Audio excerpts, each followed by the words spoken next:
ત્યારે એક કૌતુક જોયું કે એક ગાય ઊભી હતી, એ રડતી હતી. એક વાછરડું હતું, એ એના 3 પગ તૂટી ગયા હતા અને એક પગ ઉપર ઊભો હતો અને કાળો માણસ એમના ઉપર ત્રાસ કરતો હતો. વિચારીને જોયું કે ગાયોની રક્ષા કરવાવાળા ક્ષત્રિયો જઈને કીધું કે ભાઈ આ તું શું કરે કે હું કળિયુગ છું, આ મારો સમય છે. અને ગાય બીજું કોઈ નહીં પણ પૃથ્વી હતી અને વાછરડું બીજું કોઈ નહીં, એ ધર્મના ચિહ્નરૂપી એવા નંદી હતા.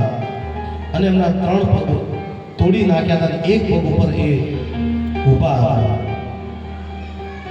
હવે જ્યાં ખડક કાઢી એમને મારવા જાય ત્યાં તો કળિયુગે કીધું કે મારા અંદર ઘણા બધા અવગુણ છે પણ મારી અંદર એક સદગુણ છે. તો કે શું? કે કળિયુગની અંદર ન યજ્ઞ ન તપ કશું કરવાથી ભગવાનની પ્રાપ્તિ થાય ન થાય. કલૌ કેશવ કીર્તના, માત્ર ભગવાનનું કીર્તન કરવાથી કળિયુગની અંદર ભગવાનની પ્રાપ્તિ થશે. માટે હું આપના શરણે આવ્યો છું, મને રહેવા માટે સ્થાન આપો, મને રહેવા માટે સ્થાન આપો. હવે રહેવા માટે સ્થાન માંગ્યા, શરણે આવ્યા એટલે ક્ષત્રિય ધર્મના અનુસાર શરણે આવેલા અને મારે નહીં. અને અહીંયા 4 સ્થાન એમને આપે છે. અભ્યાર્થમ તથા તદા તસ્મે સ્થાનાની ફલયે દદા ધૃતમ પાન સ્ત્રિયં સુના યત્ર ધર્મ સૂતમ વિધિ. જાઓ આપ જુગાર, જ્યાં જુગાર રમાતો હોય, જ્યાં મદિરા પાન થતો હોય, જ્યાં વ્યભિચાર થતો હોય, કુસંગ થતો હોય અને જ્યાં હિંસા થતી હોય ત્યાં વાસ. જુગાર રમાય ત્યાં કળિયુગ છે, મદિરા પીવાય ત્યાં કળિયુગ છે, જ્યાં વ્યભિચાર થતો હોય ત્યાં કળિયુગ છે, અંતે જ્યાં હિંસા થતી હોય ત્યાં કળિયુગ છે.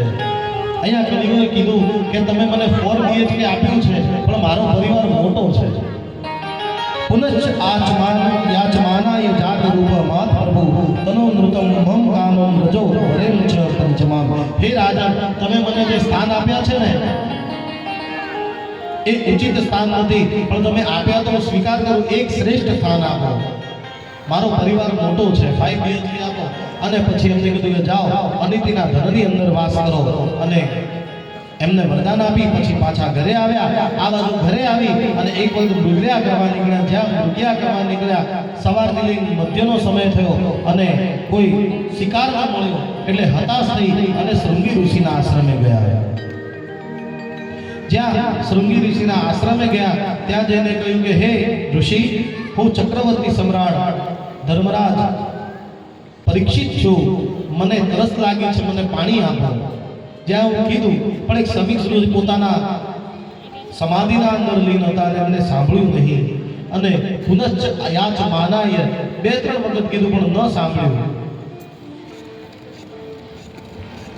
અને પછી પરીક્ષિત મહારાજે પોતાના મસ્તક ઉપર જે મુગટ ધારણ કરેલો હતો એ અદિતિના ધનનો હતો, પાંડવના સમયનો હતો અને કળિયુગ એના ઉપર પ્રવિષ્ટ હતો. એમની મતિ બગડી બાપ. અને પછી વિચાર્યું કે આ તો અવિવેકી છે અને હું આ ધરાનો માલિક છું, સંપૂર્ણ ભારત રાષ્ટ્રનો હું માલિક છું, રાજા છું.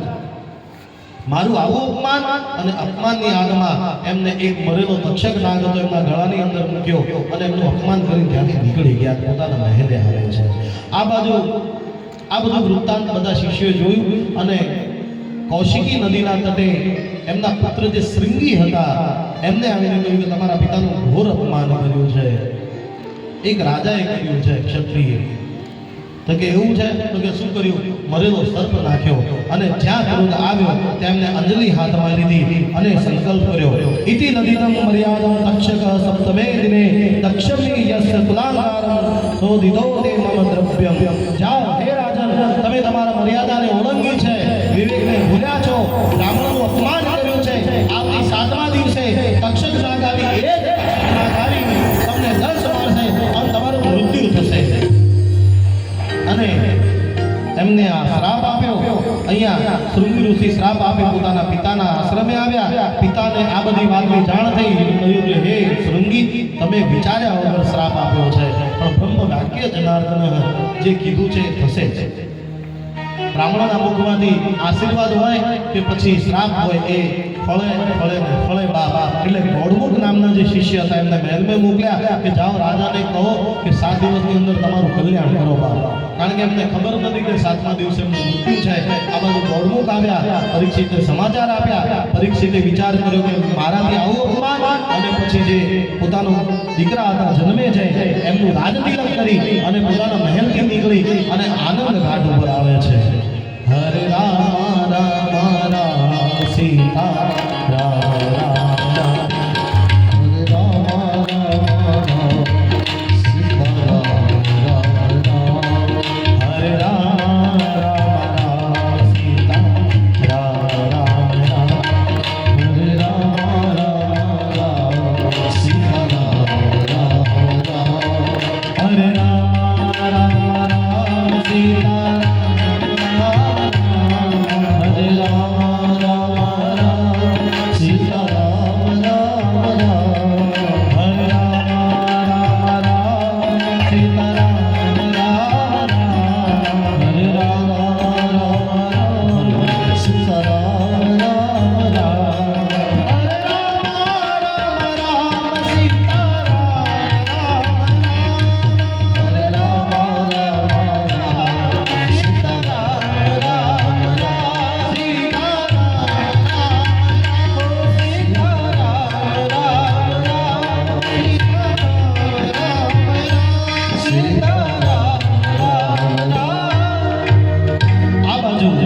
પરીક્ષિત મહારાજ મહેલથી નીકળી અને પોતાના આ દેહનું કલ્યાણ કરવા માટે ગંગા ઘાટ ઉપર આવે છે, અને જ્યાં ગંગાના ઘાટ ઉપર ફરતા ફરતા આવે છે ત્યાં એ ગંગાના ઘાટ ઉપર સાધુઓનું સમાગમ છે, અને એ સાધુઓને દંડવત પ્રણામ કરી અને આસન ગ્રહણ કર્યું અને એક પ્રશ્ન કર્યો કે હે સાધુ સંતો, એક જ પ્રશ્ન છે મારો, તો કે બોલો રાજા, અંત સમયે જીવને શું કરવું? જેનો અંત સમય નજીક હોય ને એ જીવને કરવું શું? તમારો મારો પણ અંત સમય નજીક છે હો બાબા, તમને હું કહું છું, તમારો અને મારો બંનેનો અંત સમય નજીક છે। ન જાણ્યું જાનકીના નાથે કાલે સવારે શું થવાનું, કાલે શું થશે એ તમને મને ખ્યાલ નથી। માટે પરીક્ષિત મહારાજને તો ખબર હતી કે 7 દિવસે મારું મૃત્યુ છે। તમને ખબર છે તમારું મૃત્યુ ક્યારે? આપણને ખબર નથી કે ક્યારે ભગવાનના ધામની અંદર આપણું ચીઠી ફાટી જાય। માટે અત્યારથી જ ભજન પકડી લો। અને એમને પ્રશ્ન કર્યો કે અંત સમયે શું કરવું, અને બધા વિચારવા લાગ્યા, ચર્ચા કરવા લાગ્યા, અને જ્યાં ચર્ચા કરે છે એ જ સમયે સુખદેવજીનું ત્યાં આગમન થાય છે। તદ્રષ્ટમ વર્ષમ સુકુમાર પાદમ કરોરૂપાય સકલોય ગાત્રમ, તદ્રષ્ટ વર્ષમ સુકારામય પાદમ કરોરૂપાહ્યુમ સકલોય ગાત્રમ। આ જ્યાં આ ચર્ચા ચાલે છે ત્યાં જ 16 વર્ષની કોમળ આયુ જેમને દિશાઓનું વસ્ત્ર બનાવ્યું છે, અવધૂત અવસ્થા છે, કૂતરાઓ પાછળ ફસે છે અને છોકરાઓ પાછળ મસ્કરી કરી દોડી રહ્યા છે, પણ એમને કોઈ ગર્વ નથી, કોઈ અભિમાન નથી, કોઈ શોક નથી બાપ, અને પોતાની મસ્તીની અંદર એ ચાલતા આવે છે અને મધ્યની અંદર આવી ઉપસ્થિત થાય છે। અને એમનું તેજ જોઈ સુખદેવજી મહારાજનું અને પરીક્ષિત મહારાજ દંડવત પ્રણામ કરે છે અને પ્રશ્ન કરે છે કે હે પરમ તેજસ્વી, હે મુનિશ્રેષ્ઠ, એક પ્રશ્ન છે મારો, અંત સમયે જીવને શું કરવું? અને સુખદેવજી કહ્યું કે ભાઈ હજી આવ્યો છો, આસન તો ગ્રહણ કરવા દો। અને પછી એમને આસન આપ્યું અને ગંગાના ઘાટમાંથી પાણી લાવી એમના ચરણોની સેવા કરી અને 16 પૂજન કર્યું। અને 16 પૂજન પછી એમને પ્રશ્ન કર્યો કે અંત સમયે જીવને કરવું શું, એ મને કહો। એમને કીધું હે રાજા, અંત સમયે શું કરવું એ હું આપને કહું। અહીંયા પ્રથમ સ્કંદને વિરામ આપ્યો છે, ઇતિ કૃષ્ણ અર્પણમસ્તુ। અહીંયા આ પ્રથમ સ્કંદ પૂર્ણ થયો અને આપણે બીજા સ્કંદની અંદર પ્રવેશ કરીએ। બીજો સ્કંદ જેનું નામ છે જ્ઞાન વેલા। અહીંયા સુખદેવજી મહારાજ પ્રથમ વકારથી શરૂઆત કરે છે, વર્યાનેશમ તે પ્રશ્નમ કૃતો લોકહિતો નૃપઃ આત્મવિદ સહમતમ પૂષા શ્રોત વ્યાધિપમ યમ પરઃ। સુખદેવજીના મુખથી પહેલો અક્ષર વ નીકળ્યો। વ એ બીજ મંત્ર છે, આ બ્રહ્માંડની અંદર 5 બીજ મંત્ર છે અને 5 અક્ષર છે હ ય હ ર લ. આ 5 પ્રકારના મંત્રથી શરૂઆતથી તમે કોઈ પણ સિદ્ધિ મેળવી શકો છો, ભગવાનની પ્રાપ્તિ કરી શકો છો. અને સુખદેવજી મહારાજ સદૈવ બ્રહ્માનંદમાં રહે છે એટલે એમને વકારથી શરૂઆત કરી અને કહ્યું કે હે રાજન, તમે અંત સમયે ભગવાનનું સ્મરણ કરો. એતાવાન સાખ્યમ યોગાભ્યામ સ્વધર્મ પરનિષ્ઠવા જન્મલાભહં પરમ પુરુષાત્મને નારાયણં સ્મૃતિ. મનુષ્યોનીમાં અંત સમયે જ્ઞાન યોગ અને ભક્તિ યોગ અથવા પોતાના ધર્મ પ્રમાણે શાસ્ત્ર સંમત થઈ અંત સમયે ભગવાનનું ભજન કરી. અહીંયા છૂટ આપી છે ભાગવત કથાકારે. તમારા ધર્મ પ્રમાણે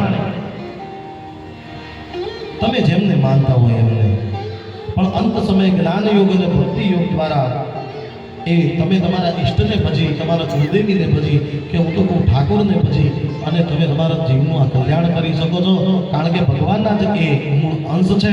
અહીંયા એમને કહ્યું કે હે સૌનકો, આટલું કહી સુખદેવજીએ સૌ પ્રથમ રાધા રાણીને વંદન કર્યા જે ગોલોકની અંદર વિરાજમાન છે. અને પછી કહ્યું હે રાજન, 6 પ્રકારના સાધનથી ભગવાનની પ્રાપ્તિ થઈ શકે. યદ કીર્તન, યદ સ્મરણમ, યદક્ષિણમ, યદ વંદનમ, યદ શ્રવણમ, યદ હરણમ લોકસ્ય સત્યો વિદ્યુનોતિ કલ્મષમ તસ્મે સુભદ્ર સર્વસે નમો નમઃ. કળિયુગની અંદર નામ સંકીર્તન, સ્મરણ, દર્શનથી, વંદનથી, કથાના શ્રવણથી અને ભગવાનના ઘરે પધરામણી કરાવવાથી, મેં ન કીધું કે હું તો આવીશ, પણ ભગવાનની પણ પધરામણી થશે તમારા ઘરે. ભગવાનની પધરામણી કરાવવાથી અને કથા શ્રવણ કરવાથી ભગવાનની પ્રાપ્તિ થાય. અને પછી અહીંયા પ્રથમ બ્રહ્માના ઉત્પત્તિની કથા આવે છે કે ભગવાન આદિનારાયણના નાભીમાંથી બ્રહ્માની ઉત્પત્તિ થઈ. એમના નાભીમાંથી કમળ પુષ્પમાંથી બ્રહ્મા ઉત્પન્ન થયા. અને પછી પહેલો જ પ્રશ્ન કર્યો, કોહમ કોહમ, હું કોણ છું?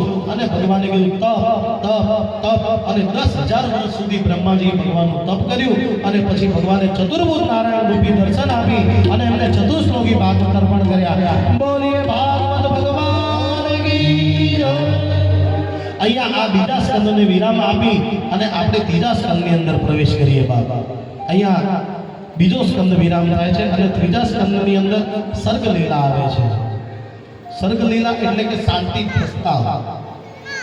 યદા તુમ રાજામ સ્વસુતાનામ સાધુન પૃષ્ઠનમ ધર્મેણ વિનિષ્ટં દ્રષ્ટે ભ્રાતુર્યવિષ્ટસ્ય સુતાનામ વિબંધુનમ પ્રવિશ્ય લાક્ષા ભવને દદા. હે રાજન, હવે જો આપને ત્રીજા સ્કંદની અંદર ભગવાનના શાંતિ પ્રસ્તાવની વાત કરું છું. આ એ સમયની વાત છે જ્યારે હસ્તિનાપુરના રાજા ધૃતરાષ્ટ્ર, જે જન્મથી તો આંધળા હતા, પણ પુત્રના આસક્ત હોવાથી, અધર્મને આસક્ત હોવાથી આજે એમના હૃદયની અંદર જે જ્ઞાન અને વૈરાગ્ય નામના જે ચક્ષુ છે ને, એ પણ આજે તૂટી ગયા છે. અંદરથી પણ એ આંધળા છે. આ બાજુ પાંડવોને વનવાસ થયો, દ્રૌપદીનું ચીરહરણ થયું. પાંડવોએ પોતાનો વનવાસ પૂર્ણ કરી, અજ્ઞાતવાસ પૂર્ણ કરી અને પોતાનો અધિકાર માંગ્યો કે અમારો અધિકાર હવે અમને આપો, અમારું જે રાજ્ય તમે લીધું છે પ્રેમથી, નગર અમે યુદ્ધ કરીશું. પણ એ પૂર્વ ધર્મરાજ યુધિષ્ઠિરે કહ્યું કે એક કામ કરો કૃષ્ણ, જો ડાયરેક્ટ યુદ્ધ કરીશું તો કહે છે કે ઝૂંટવા માટે, ભાઈઓ જોડે ઝૂંટવા માટે કરી, ભાઈઓની છાતી ઉપર ચડી અને પોતે રાજ્ય મેળવું. અમારે આવું નથી કરવું, અમે પ્રેમથી માંગીએ છીએ, આપી દે તો ઠીક, નકર અંત સમયે આપણે યુદ્ધ કરીશું. માટે તમે શાંતિનો પ્રસ્તાવ લઈ જાઓ. એ સમયે મત્સ્યદેવમાંથી ભગવાન કૃષ્ણ એ હસ્તિનાપુર આવે છે અને હસ્તિનાપુર આવી અને ધૃતરાષ્ટ્રને આવીને કહે છે કે હું આજે દ્વારિકાથી શ્રી કૃષ્ણ આજે શાંતિ દૂત બનીને આવ્યો છું. એ પાંડવો પોતાનું વનવાસ પૂર્ણ કર્યો અને જે અધર્મની સભાની અંદર તમે જે દ્યુત ક્રીડા રમી અને જે અધર્મ કર્યો એને પાંડવો ભૂલવા તૈયાર છે, પણ તમે પ્રેમથી એમનું રાજ્ય એમને પાછું આપી દો, નકર યુદ્ધ થશે. તો કે એમને હારેલા છે, એમને કોઈએ કીધું હતું કે તમે પરાણે રમો, પણ કે અધર્મ હતો, માટે તમે પ્રેમથી આપો. તો કે મારા પુત્રને મારે પૂછવું પડે, કારણ કે દ્યુત એ રમ્યો હતો, જીત્યો તો એ, ઇન્દ્રપ્રસ્થ જીત્યો તો એ, અને પાંડવોને જીત્યો તો એ, હું જીત્યો નતો, એનો અધિકાર છે, મારે એને પૂછવું પડે. પણ ભગવાને કીધું કે હે ધૃતરાષ્ટ્ર, તમે બહારથી તો અંધ છો પણ અંદરની ચક્ષુઓને ખોલો બાપ. ચેતી જાઓ નકર તમારા આ કુળનો વિધ્વંસ થશે. હું એમના તરફથી એક પ્રસ્તાવ મૂકું છું, ખાલી એક જ. એમ નથી કહેતો કે તમે આ રાજ્યને સરખા ભાગે વહેંચો. અરે સરખા ભાગે વહેંચો ને તો પણ તમારા ભાગમાં 100 આવે ને એમના ભાગમાં 5% જ આવે, તમારા ભાગમાં 95% આવે. પણ હું એમ કહું છું કે માત્ર 5 ગામ એમને આપી દો, બ્રાહ્મણ એ પાંડવો સુખેથી રહેશે. તો કે 5 જ ગામ? ઠાકોરજી તો કે હા. અને ધૃતરાષ્ટ્ર કપટી હતો ભાઈ, અને વિચાર્યું કે 5 ગામ આપી પતાવી દઈએ. અને કીધું બોલો શું જોઈએ? તો કે એક હસ્તિનાપુર, બીજું ઇન્દ્રપ્રસ્થ, ત્રીજું કુરુક્ષેત્ર, ચોથું વારણાવત અને 5મું તમને જે ગમે. હવે આ ક્ષેત્ર એ જે ભગવાને ગણા ને એમાં તો અડધું ભારત કવર થઈ જાય. એટલે પછી ધૃતરાષ્ટ્ર પાછો પડ્યો કે ના, મારે મારા પુત્ર પૂછવું પડે. તો કે તમે વચન આપ્યું હતું? તો કે મારા પુત્રને પૂછવું પડે. અને અહીંયા એમને અહીંયા પાછો ધર્મ કર્યો. અને જ્યાં 5 ગામની વાત કરી ત્યાં દુર્યોધને કીધું કે 5 ગામ તો ઠીક, પણ એ યુદ્ધ ક્રીડાની અંદર મેં એમને કીધું નતું કે તમે પરાણે રમો, એમની ઈચ્છાથી રમ્યા છે અને સર્વસ્વ હાર્યા છે, માટે મારું જીતેલું હું આપું નહીં. તમે 5 ગામની વાત કરો છો, હું તો એક 100 ઊભી રહે જેટલી ભૂમિ કવર કરે ને એટલી પણ ભૂમિ આપવા હું રાજી નથી. તમારી થાય કરી દે. અને અહીંયા ભગવાન કહે ચેતી જા ભાઈ, ચેતી જા.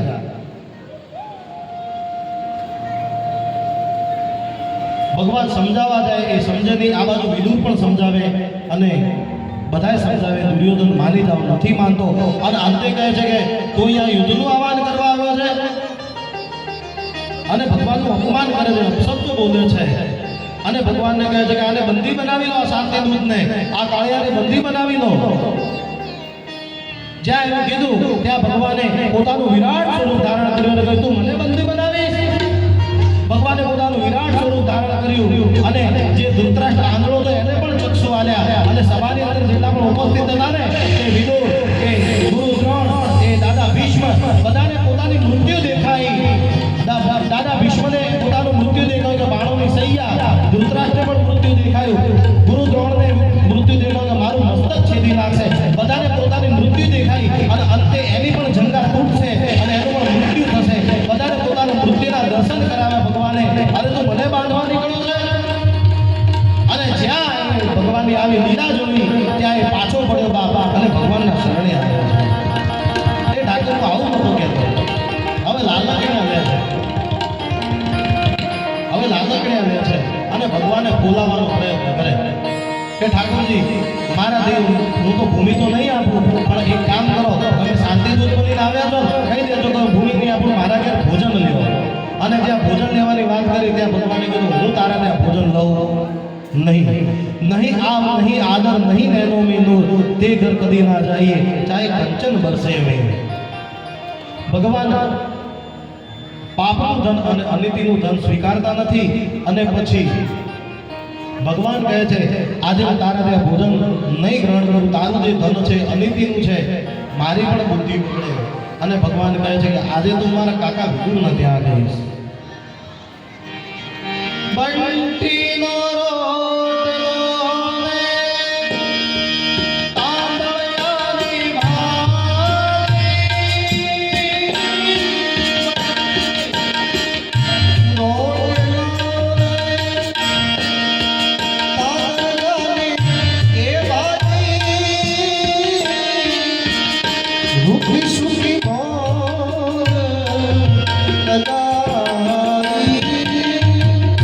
ચાલો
માટે કીધું કે ઠાકોરજીને અમે બધાય આવીશું, 100 ભાઈઓ સાથે બધાય આવ્યા, પણ ભગવાને એમની લાજ રાખી, બધાને ભગવાને ભોજન પીરસ્યું અને અંતે ભગવાન ભોજન કરવા બેઠા અને પછી ભગવાને 56 ભોગ જે બનાવ્યું, જે ભગવાને વ્યવસ્થા કરી હતી, એ જ જે દ્વારિકામાંથી ભગવાને મંગાવ્યું હતું કે હે ગરુડ તમે વ્યવસ્થા કરો, ગરુડે વ્યવસ્થા કરી, એ ભગવાને પીરસવા જાય. ભગવાન કે આ નહીં, મને તો એ ચૂલા ઉપર ચડ્યું છે ને એ આપો બાપા. અને ભગવાને અહીંયા મંતીનો રોટલો ધાંધળિયાની ભાજી ખાધી અને અંતે સમયે આ બાજુ જે માં સુરભા છે ને એ ભગવાનના આગળ બેઠી છે અને ભગવાનના સામે જોવે છે, ભગવાનની મંગળમય મૂર્તિના દર્શન કરે છે. બાપ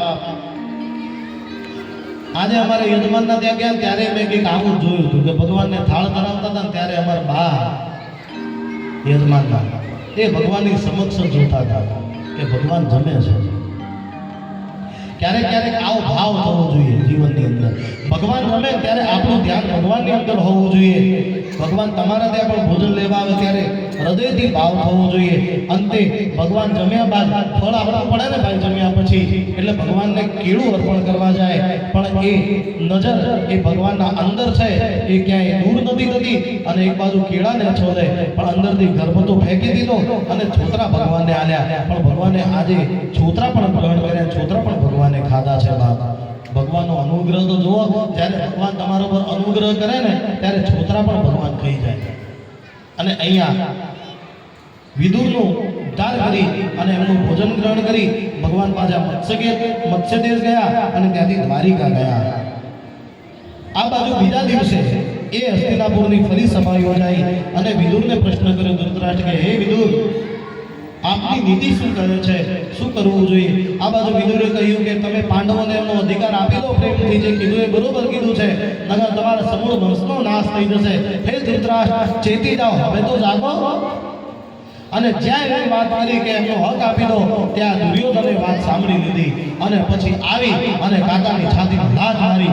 અરે જીસ થાલી મેં ખાતે ઉસી મેં છેદ કરતે હો. આજે કાકાનું અપમાન કર્યું. जिस थाली में खाते हो उसी में छेद कर दो. આ તમે કહેશો એટલે હું આપી દઈશ, નીકળો અહીંથી. અને અહીંયા એમનું અપમાન કર્યું અને ત્યાંથી નીકળી ગયા અને પોતાનું અપમાનના ઝેર પી અને પોતે યાત્રા કરવા નીકળી ગયા. આ બાજુ વિદુર ગયા અને 36 વર્ષ વીતી ગયા. સમય જતા કૌરવ અને પાંડવોનું યુદ્ધ થયું, ધર્મની સ્થાપના થઈ અને ભગવાન પણ સ્વધામ ગયા. પાંડવો પણ પોતાનો હિમ ગાળ્યો. આ બાજુ વિદુર પ્રવાસ પૂર્ણ કરી આવતા હતા ત્યારે રસ્તાની અંદર ઉદ્ધવ મળ્યા અને ઉદ્ધવે એમને કીધું કે હે વિદુર, આપ ક્યાં ગયા હતા? કે હું યાત્રા ઉપર ગયો હતો. તો કે તમારા ગયા પછી અહીંયા ઘણું બધું બદલાઈ ગયું. તો કે શું થયું? કે ધર્મની વિજય થઈ, ધર્મની સ્થાપના થઈ, પાંડવોએ પણ હિમ ગાળ્યું અને ઠાકોરજી પણ પોતાની લીલા સમેટી અને અંત સમયે તમને યાદ કર્યા છે. જ્યાં ભગવાનને સ્વધામ જવાની વાત સાંભળીને કીધું કે અંત સમયે તમને યાદ કર્યા છે, ત્યાં હૃદયની અંદર પીડાય છે અને આંખની અંદર અસરું છે. વિચારે છે કે હે ઠાકોર, તમારો અંત સમય હતો અને હું આપના જોડે નતો. હું મારી પોતાની જાતને ભાગ્યશાળી સમજુ કે દુર્ભાગ્યશાળી? ભાગ્યશાળી એવી રીતે કે આ જ્યારે જીવ ભગવાનના ધામમાં જાય ને ત્યારે મારા ઠાકોરને યાદ કરે છે, પણ મારો ઠાકોર જ્યારે ધામમાં જતા હતા ને લીલા સમેટી ત્યારે વિદુરને યાદ કર્યા છે. એટલે મારા જેવો ભાગ્યશાળી કોણ? અને દુર્ભાગ્યશાળી એવા કે ભગવાન તમે જ્યારે જતા ત્યારે હું તમારા આગળ હાજર ન હતો. આ મારું દુર્ભાગ્ય છે. અને કીધું કે શું સંદેશ આપ્યો છે, જલ્દીથી મને આપો, મારાથી હવે રહેવાતું નથી. મને મારા ઠાકોરે શું સંદેશ આપ્યો, જલ્દીથી આપો બાપ. આ બાજુ ઉદ્ધવે કહ્યું કે એ સંદેશ મૈત્રેય મુનિને આપ્યો છે, આપ જાઓ મૈત્રેય મુનિના આશ્રમે જાઓ, એ તમને ઠાકોરજીનો સંદેશ આપશે. અહીંયા વિદુર અને મૈત્રેયનો સંવાદ આવે છે.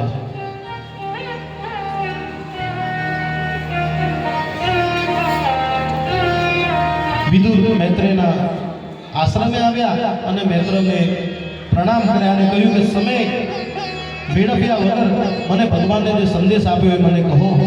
અને પ્રથમ અહીંયા ભગવાનના સંદેશની અંદર બ્રહ્માના ઉત્પત્તિની કથા.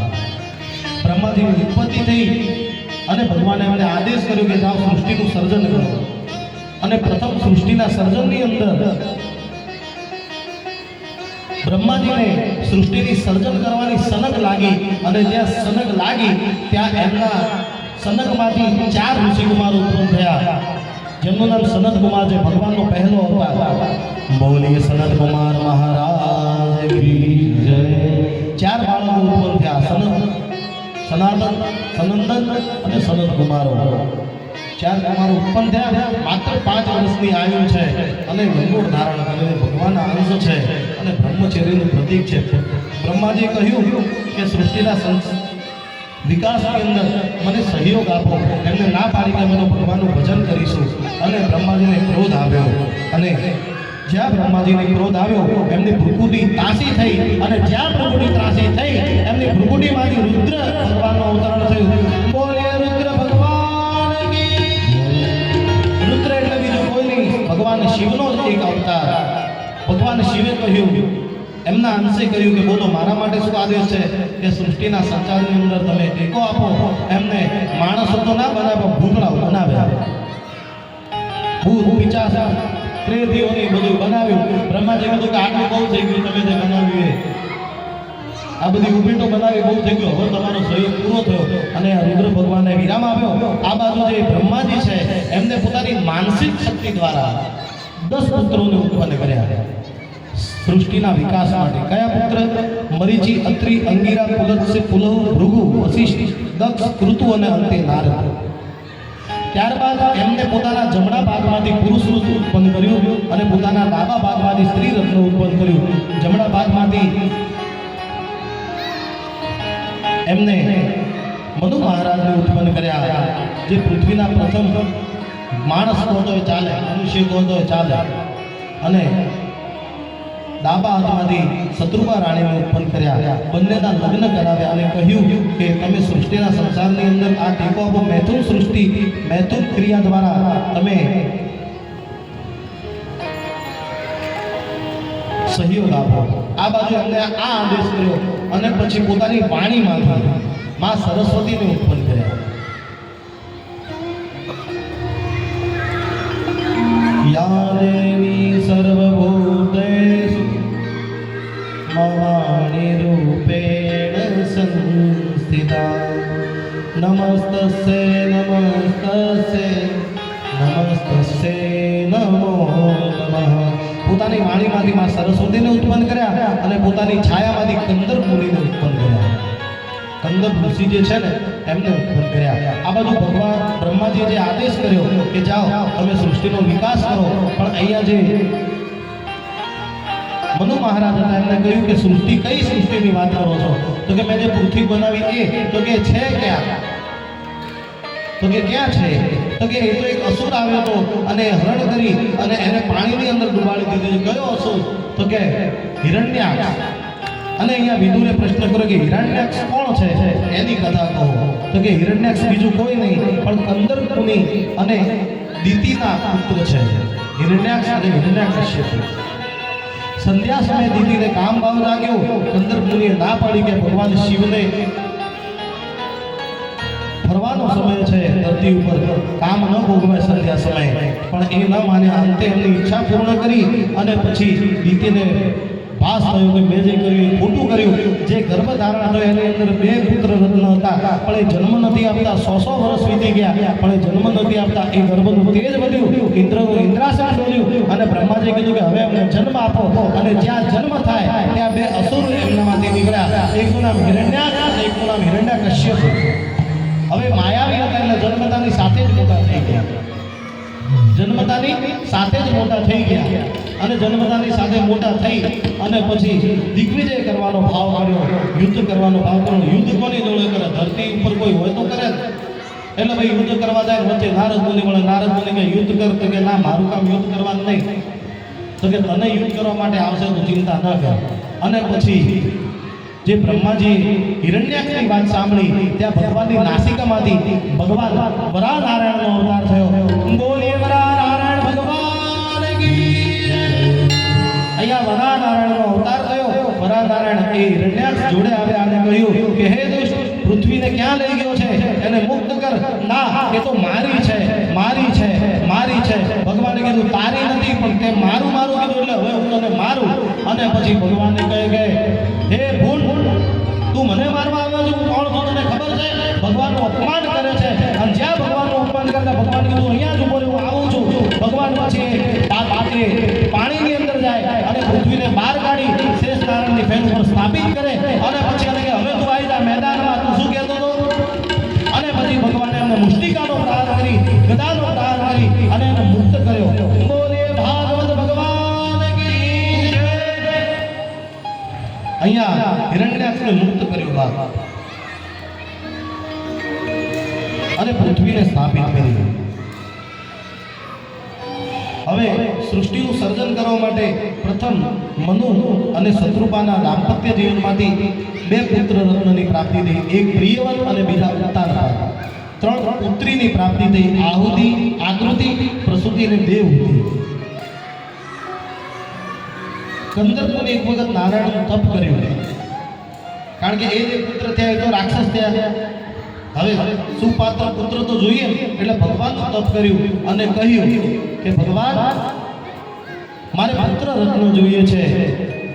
તો કે હા હા કાંઈ વાંધો નહીં, હું તમને વરદાન આપું છું. કેવો પુત્ર? તો કે તમારા સમાન પુત્ર જોઈએ. તો કે મારા સમાન તો હું જ, એટલે હું તમારે ત્યાં આવીશ એવું વરદાન આપ્યું. કે તમારી પત્ની કોણ? તો કે મારા લગ્ન હજી બાકી છે. તો કે એની વ્યવસ્થા તમે કરો. અને ભગવાને કીધું કાંઈ વાંધો નહીં, મનુ અને શત્રુપાની જે દીકરી છે પ્રથમ દેવહૂતિ, એમના જોડે આપ લગ્ન કરો. પણ લગ્ન પહેલા એમને કીધું કે હું પુત્ર રત્નની પ્રાપ્તિ થશે પછી હું સંન્યાસ લઈશ. આ બાજુ પુત્ર રત્ન તો નહીં, પ્રથમ 9 દીકરીની પ્રાપ્તિ થઈ.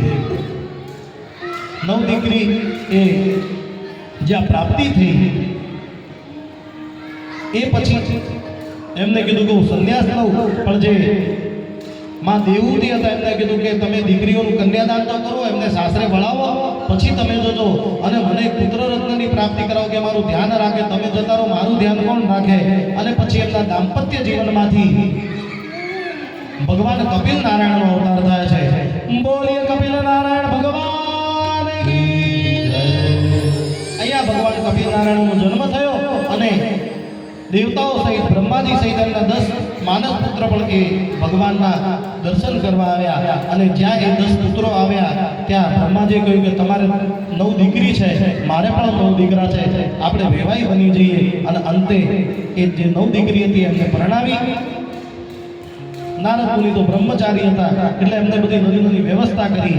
અને અંતે કપિલ નારાયણ જે કહેવાય છે દિન પ્રતિદિન મોટા થવા લાગ્યા. આ બાજુ જે કંદર્પ મુનિ હતા એમને વાનપ્રસ્થ લીધું અને પોતાનું શરીર કાઢ્યું, ભગવાનના ધામમાં ગયા. આ બાજુ ભગવાનનું ધામ એમને મેળવી લીધું. ભગવાનનું ધામ એટલે ભક્તિ કરી બાબા, એમને વાનપ્રસ્થ કર્યું, બીજું કાંઈ ભોગવ્યું નથી. આ બાજુ જે કપિલ નારાયણ હતા એ મોટા થયા અને માએ કીધું કે મને અંત સમયે શું કરવું, ભગવાનની પ્રાપ્તિ કેવી રીતે થાય, શ્રેયની પ્રાપ્તિ કેવી રીતે થાય, હે પુત્ર મને કહો. અને ભગવાન એમને લઈ સિદ્ધપુરના અંદર આવ્યા અને એ સિદ્ધપુરની અંદર ભગવાન કપિલ નારાયણ એમને અષ્ટાંગ યોગ, સાંખ્ય યોગ, જ્ઞાન અને વૈરાગ્યની પ્રાપ્તિ કરાવી, ભક્તિની પ્રાપ્તિ કરાવી અને ઉપદેશ આપ્યો. ત્યાં ઉપદેશ આપ્યો એટલે એને સિદ્ધ ભૂમિ કહેવાય છે, એટલે એનું નામ સિદ્ધપુર પડ્યું. અંતે માં દેવહૂતિએ ત્યાં પદ્માસન વાળી ભગવાનનું ભજન કરી અને પોતાના શરીરને ગાળ્યું અને એમનું ભગવાનના ધામની અંદર એ ગયા. આ બાજુ જે કપિલ નારાયણ હતા એમને એ જ સરસ્વતીના તટ ઉપર પોતાની માતાનું તર્પણ કર્યું અને પછી ત્યાં તર્પણ કરવાથી એ ભૂમિને માતૃગયા પણ કહેવામાં આવે છે. માતાજીનું તર્પણ કરી અને પછી એ ગંગા સાગર આવ્યા અને એ ગંગા સાગરની મધ્યમાં જઈ એમને આસન ગ્રહણ કર્યું અને પછી ભગવાનનું ભજન કરવા લાગ્યા. અહીંયા ઉત્તરાયણના દિવસે દર્શનનું મહત્વ છે. ત્યારે પણ જાઓ ત્યારે ઉત્તરાયણના દિવસે ગંગા સાગર જઈ અને કપિલ નારાયણના તમે દર્શન કરી શકો છો. અહીંયા તૃતીય સ્કંદ પૂર્ણ થાય છે. શ્રી કૃષ્ણ અર્પણમસ્તુ. અહીંયા તૃતીય સ્કંદ પૂર્ણ થયો અને ચતુર્સ્કંદની અંદર આપણે પ્રવેશ કરીએ. ચતુર્સ્કંદ એટલે વિસર્જન. મૈત્રેય મુનિ ને ચોથા સ્કંદની અંદર મનુ મહારાજ અને શત્રુપા એ બીજી દીકરીની કથા કહે છે. હે મનુ મહારાજ, એમની જે બીજા નંબરની દીકરી છે એમના લગ્ન આકૃતિના લગ્ન પ્રજાપતિ રુચિ સાથે કરવામાં આવ્યા. જે પ્રજાપતિ રુચિ હતા એમના સાથે લગ્ન કર્યા અને એમના દાંપત્ય જીવનમાંથી પ્રથમ ભગવાનનો અવતાર થયો યજ્ઞ નારાયણ. બોલે યજ્ઞ નારાયણ ભગવાન કી જય. અહીંયા ભગવાન યજ્ઞ નારાયણનો અવતાર થયો. પછી યજ્ઞ નારાયણ જ્યારે યુવાન થયા ત્યારે એમના લગ્ન દક્ષિણા સાથે કરવામાં આવ્યા. અત્યારે પણ તમે કોઈ પણ યજ્ઞ કરવા બેસો ને એટલે અંતે યજ્ઞ પૂર્ણ થાય એ પહેલા હસ્તે જલમાદાય યજમાનોને બ્રાહ્મણો સંકલ્પ દેડે કે હે યજમાન, તમે જે દક્ષિણાનો સંકલ્પ કર્યો છે ને એ યજ્ઞ પૂર્ણ થાય એના પહેલા એ દક્ષિણા અર્પણ કરવી પડે, ત્યારે તમને એ યજ્ઞનું પૂર્ણ ફળ મળે અને પછી તમને પ્રધાન સંકલ્પની અંદર એ યજ્ઞનું તમને પુણ્ય આપી. કારણ કે પત્ની અર્પણ કરો તો જ યજ્ઞ નારાયણ રાજી થાય અને પછી તમને મન વાંચિત ફળ આપે છે. અહીંયા જમવાનું જે કહે છે એ પણ યજ્ઞ કહે છે. તમે જે બ્રાહ્મણોને જમાડો છો ને એ પણ યજ્ઞ છે. બ્રાહ્મણોને ઘેર બોલાવો અને જમાડી પછી જે દક્ષિણા આપો છો એ પણ યજ્ઞ છે. એટલે જમવાનું પણ અહીંયા જમવાનો પણ ભાવ છે. એટલે જેને જેને બ્રહ્મભોજન કરાવવું હોય એ અમારા બ્રાહ્મણોને કરાવી શકો. એ પછી અત્રિ અને અનસૂયાની કથા આવે છે કે કંદર મુનિ અને દેવહૂતિમાની 9મી કન્યામાંથી એક દીકરી અનસૂયા, એમને સંતાન સુખ ન હતું. અત્રિ મુનિએ ભગવાનનું તપ કર્યું. માં અનસૂયા પત્ની વ્રતા હતા અને એમનું પત્ની વ્રતાનું પારખું લેવા ત્રણેય દેવ આવ્યા અને ઋષિઓનો વેશ ધારણ કરી અને કહ્યું ભિક્ષામ દેહી, અને કહ્યું કે લો ભિક્ષા. તો કે આવી રીતે નહીં, નિર્વસ્ત્ર થઈ અમને ભિક્ષા આપો. અને માં સમજી ગયા કે આ કોઈ સામાન્ય ભિક્ષુક નથી અને ત્રિકાળ જ્ઞાન કરી ગયા, જોયું કે આ તો ભગવાન છે. પછી અંજલિ લઈ એમના પર છાંટી અને એમને બાળક બનાવી દીધા અને પછી નિર્વસ્ત્ર થઈ એમને સ્તનપાન કરાવ્યું અને માતૃભાવ અર્પણ કર્યો. અહીંયા ત્રણેય બાળકોને અહીંયા એમને ઉછરે છે. આ બાજુ ત્રિદેવી આવી, કારણ કે ત્રણેય લોક ખાલી થઈ ગયા, વિષ્ણુલોક, શિવલોક અને બ્રહ્મલોક, અને ત્રણેય દેવી આવી એમને ફરી છોડાવે છે. અને પછી એમના ત્રણમાંથી એક અવતાર બને છે. એમને કહેવાય છે ભગવાન દત્ત નારાયણ, દત્તાત્રેય ભગવાન. દત્તાત્રેય નારાયણ ભગવાન કી જય. અહીંયા ભગવાન દત્તાત્રેયનો જન્મ થાય છે, જે આપણા ગુજરાતની અંદર જૂનાગઢની અંદર વિરાજમાન છે. અને પછી અહીંયા મનુ મહારાજની સૌથી નાની દીકરી પ્રજાપતિ દક્ષને પરણાવી. પ્રજાપતિ દક્ષને 16 કન્યાઓનો જન્મ થયો. એમાંથી અમને 13 કન્યા ધર્મને પરણાવી.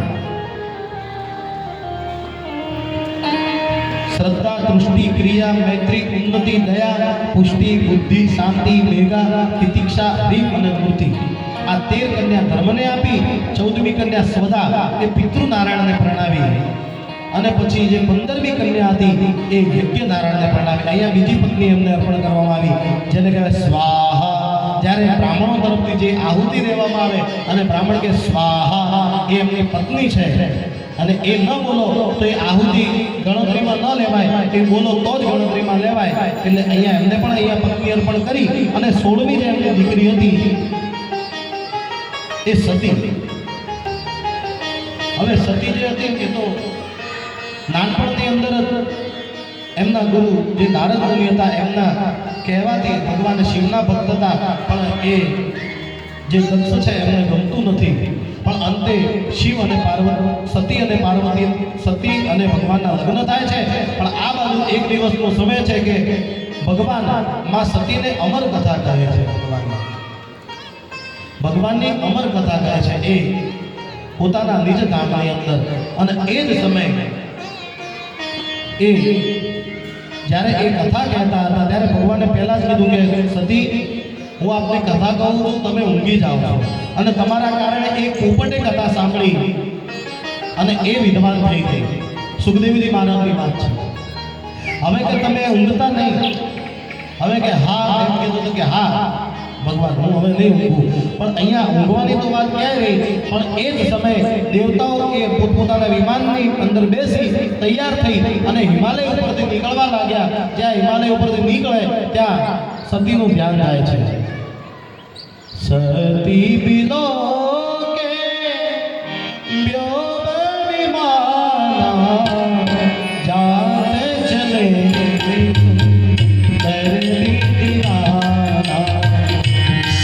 Krishna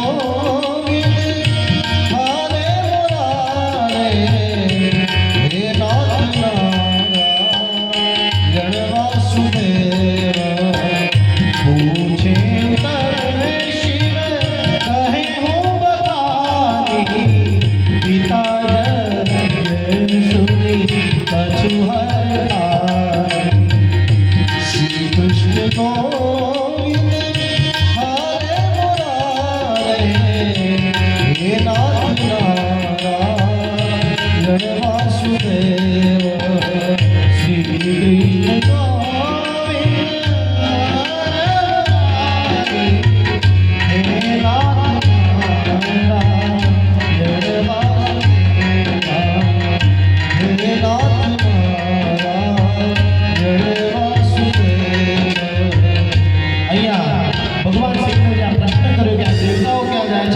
ભગવાને કીધું કે દેવતાઓમાં ધ્યાન ના આપો, એ તો બધા જાય, રોજ જાય, એમાં શું હોય છે. પણ કે આજે આપણા ઉપરથી કેમ જાય છે, રોજ તો નીકળતા છે પણ આપણા ઉપરથી નીકળે છે એનું કંઈ કારણ હશે. દેવતાઓ પણ જોવાનું છે ને મય પોતાની લીલાઓ કરે છે, સારી ન સારી ભગવાનની જ લીલા છે. પણ આ બધા દેવતાઓને જોઈ અને સત્યબુદ્ધિ ક્યાં જાય છે. ભગવાને કીધું કથામાં જાણવો, ન માન્યા પહેલા એ કહો કે એ ક્યાં જાય છે. એટલે પછી ભગવાને કીધું કે તમારા પિતાએ કંકલ ક્ષેત્રની અંદર એક યજ્ઞ રાખ્યો છે જે તામસિક યજ્ઞ છે, એની અંદર જાય છે. તો કે મારા પિતાએ યજ્ઞ રાખ્યો હોય તો કે આપણે ન જવું જોઈએ, આપણે તો પહેલા જવું જોઈએ વ્યવસ્થા જોવા માટે. તો કે આપણને આમંત્રણ નથી થતી, આપણે જવાય નહીં. તો કે ભગવાન કદાચ ભૂલ થઈ ગઈ હોય, યજ્ઞની તૈયારીઓની અંદર કદાચ કહેવાનું ભૂલી ગયા હોય, બને ને એવું. તો કે બની શકે, પણ કે એમને ભૂલથી નથી કીધું એવું નથી, પણ મારું અપમાન કરવા માટે કીધું છે. અને એમના પૂર્વ સમયની વાત કરી કે મારાથી ભૂલથી જ્યારે તમારા પિતાને પ્રજાપતિની પદવી મળી અને હું ઊભો ન થયો, એ વાતનો બદલો લેવા માટે આજે એમને આ યજ્ઞનું આયોજન કર્યું છે, મારું અપમાન કરવા માટે. માટે આપણે જવાય નહીં. માં સતીએ કીધું કે આવું બને નહીં, તમે કહો છો પણ હું માનતી નથી. તમે કીધું હતું કે ભગવાન કે મિત્રના ત્યાં, ગુરુના ત્યાં, કથાની અંદર અને પિતાના ત્યાં વગર આમંત્રણે જવાય. એક તો મિત્રના ત્યાં, ગુરુના ત્યાં, કથાની અંદર એમાં આમંત્રણની જરૂર ના પડે, પત્રિકા મળી કે ન મળી, બરોબર. અને અંતે પિતાના ત્યાં આમંત્રણની જરૂર ના પડે. તમે નતો કીધું કથાની અંદર? તો કે હા મેં કીધું હતું, પણ કે એ સમય ઉપર સારું લાગે. અત્યારે તમારા પિતાના ત્યાં પ્રસંગ છે અને આપણને આમંત્રણ નથી, આપણે જવાય નહીં. સતી માન્યા નહીં, હું તો જઈશ. ભગવાને કીધું આવત હી હરસે નહીં નૈનન સહે, તુલસી વહાના જાય ચાહે કંચન બરસે મે. જ્યાં ભગવાને આવું કીધું ત્યાં પણ એ માન્યા નહીં. અને અંતે નીકળવાની વાત કરી ત્યાં ભગવાન શિવે કહ્યું સતી જાઓ છો તો ખરી, હું તો ના પાડું છું, તમારું કલ્યાણ નહીં થાય. પણ આ સતી માન્યા નહીં. ભગવાને કીધું કાંઈ વાંધો નહીં, આપ આપની ઈચ્છા પૂરી કરો છો. નારી હટ એની આગળ કોઈનું ના ચાલે. યોગી હટ, બાળ હટ, રાજ હટ, આ 4 પ્રકારની જે હટ છે ને એ પોતાની હટ પૂરી કરીને રહે.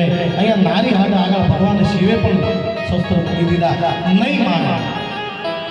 અને પછી માં સતી ત્યાંથી આવે છે. ભગવાન શિવે પોતાના શિવગણ એમની સાથે મોકલ્યા અને જ્યાં દક્ષ ક્ષેત્રની અંદર આવે એ યજ્ઞની અંદર પ્રથમ જ એમને એમની બહેનો મળી અને કહેવા લાગ્યું કે એકલા કેમ આવ્યા? પેલા અવધૂત ક્યાં છે? તમારા ઘરવાળા અને હજી ઘર બાંધ્યા કે પછી એ શમશાનની અંદર વાસ કરો છો? આવા કટુ વચનો બોલવા લાગ્યા છે. જો બોલ્યા નહીં તો પરણે આયા. આ બહેનો અહીંયા બોલે છે, પણ માં સતીએ સ્વીકાર કરેલો કાંઈ વાંધો નહીં, બહેનો છે નાની છે કયા કરે, આપણે બહુ વિચારવા નહીં. પછી થોડાક દૂર જાય ત્યાં એમને માં મળ્યા અને માએ કીધું કે હે દીકરી, તમે અહીંયા કેમ? તો કે પિતાએ યજ્ઞ રાખ્યો છે, મારે તો આવવું જ પડે ને. તો કે તમારા પિતાએ તમારા ઘેરથીનું અપમાન કરવા માટે યજ્ઞ રાખ્યો છે, તમારથી ન હવાય, તમને આમંત્રણ આપ્યું નથી, તમે કેમ આવ્યા? તો કે મારા પિતાના ત્યાં આવવા માટે આમંત્રણની શું જરૂર? તો કે તમારું અપમાન થશે, તમે ન જશો. તો કે એવું ના બને, મને મારા પિતા પ્રત્યે વિશ્વાસ છે. અને અંતે યજ્ઞશાળાની અંદર આવે અને જ્યાં યજ્ઞશાળાની અંદર આવે સમસ્ત દેવતાઓ વિરાજમાન છે અને એમાં શિવનું આસન નથી. અને જ્યાં શિવનું આસન નથી ત્યાં સતી ક્રોધે બનાયા. સુનહુ સભાસદ સકલ મુનિંદા કહી સુનહી જીન શંકર નિંદા. હે સભાસદ સાંભળી લો, સુનહુ સભાસદ સકલ મુનિંદા કહી સુનહી શંકર પદનીના. આજે તમે જે કાર્ય કર્યું છે ને, આજે શિવનું સ્થાન નથી. અરે જે યજ્ઞની અંદર શિવ ના હોય ને એ યજ્ઞ અપૂર્ણ રહે છે. અહીંયા શિવ નથી, તમે અહીંયા બેઠા છો. દેવતાઓને કહ્યું તમારું કલ્યાણ નહીં થાય. આ બધું દેવતાઓ ઉપરથી માં સતી પોતાના પિતા તરફ આવે કે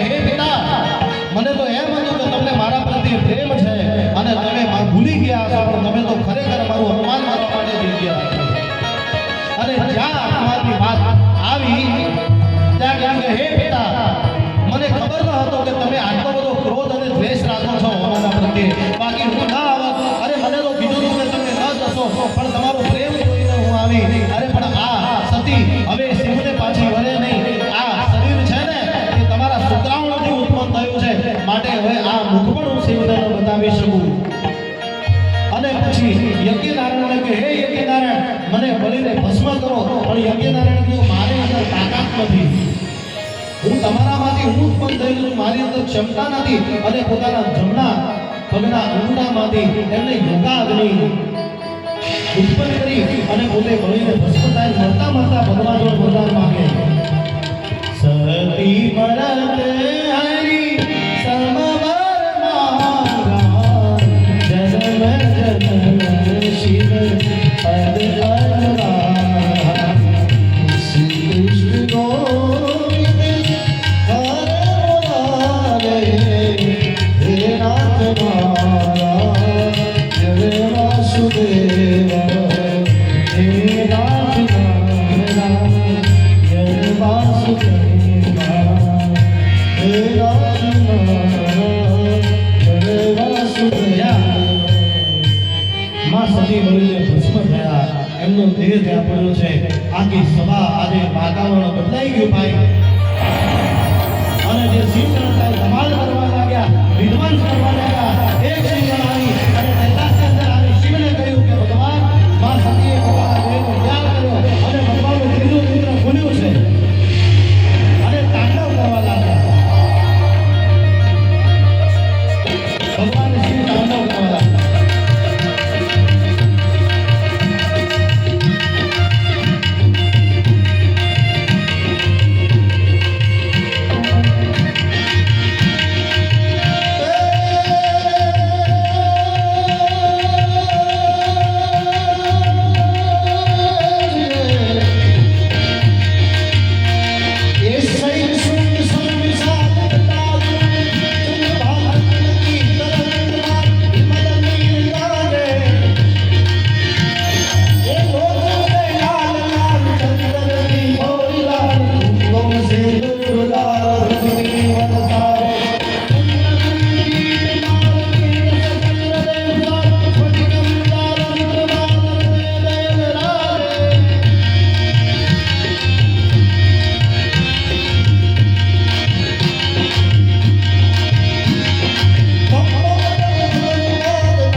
બોલતા નથી, કોઈને કાંઈ કહેતા નથી.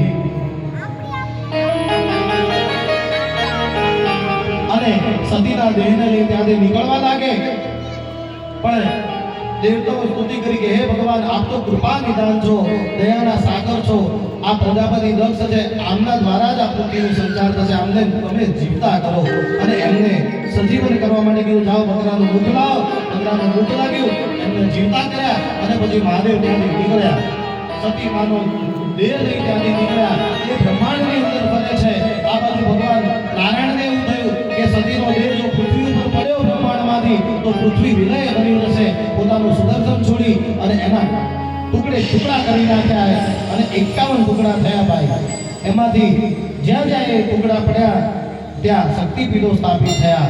અને આપણે બધા ભાગ્યશાળી છીએ કે મુખ્ય જે આ શરીરનું કહેવાય ને હૃદય, એ હૃદય આપણા ગુજરાતની અંદર પડ્યું, જેને માં અંબા કહેવાય છે.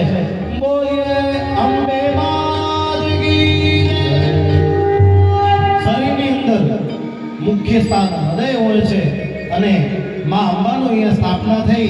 અને પછી બીજા અવતારની અંદર માં સતીનો જે અવતાર છે બીજો, તે કારણ ही मैं गिरी को जाई जननी पार्वती करो पार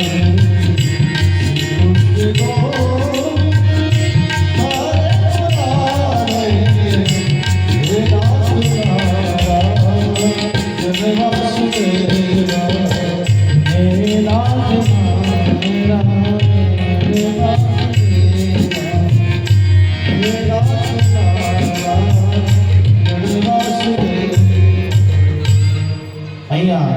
માં સતીનો બીજો અવતાર પાર્વતીનો થયો. હિમાલયના ત્યાં જન્મ્યા. ધર્મ અર્થ કામ અને મોક્ષના 4 મંગળ ફેરા બધી અને ભગવાનને વર્યા. આ બાજુ આ કથાને વિરામ આપી અને આગળ વિદુરને મનુ મહારાજના પહેલો દીકરો ઉત્તાનપાદની કથા કહે છે કે હે વિદુર, હું આપને એમના પહેલા પુત્રની કથા કહું, ધ્યાનથી સાંભળો. ઉત્તાનપાદ ઉત્તરો પાદો દત્તો ઉત્તાનપાદ ઉત્તરો પાદ તા ઉત્તાનપાદ, જે ઊંડા માથે હોય, જે ઊંડા માથે હોય. તમે અને હું ઉત્તાનપાદ જ છીએ. તમે અને હું ઉત્તાનપાદ છીએ. જેમ ગર્ભની અંદર બાળક ઊંડા માથે હોય, એવી જ રીતે અહીંયા આ ઉત્તાનપાદ છે. ગર્ભની અંદર આપણે ઊંડા માથે હોઈએ ને ભાઈ, એ જ ઉત્તાનપાદ જે ઊંડા માથે હોય. એ ઉત્તાનપાદ રાજાને 2 રાણી હતી, એક સુનીતિ અને એક સુરુચિ. સુનીતિ એટલે કે સારી નીતિ, અને સુરુચિ એટલે કે ઈચ્છા પૂર્તિ, મનમાની કરવા વાળો. આ બાજુ જે ઉત્તાનપાદ છે ને, એ સુનીતિને પ્રેમ નથી કરતો, એના ઉપર ધ્યાન નથી આપતો, એને અલગ મહેલની અંદર રાખે છે અને પૂર્ણ રીતે આસક્ત બન્યો છે સુરુચિની અંદર. આપણે પણ ઉત્તાનપાદ છીએ અને પૂર્ણ રીતે આસક્ત બન્યા છે સુરુચિની અંદર. જ્યાં રુચિ લાગે ને અને જ્યાં ઈચ્છા લાગે ત્યાં જ આપણે જઈએ છીએ.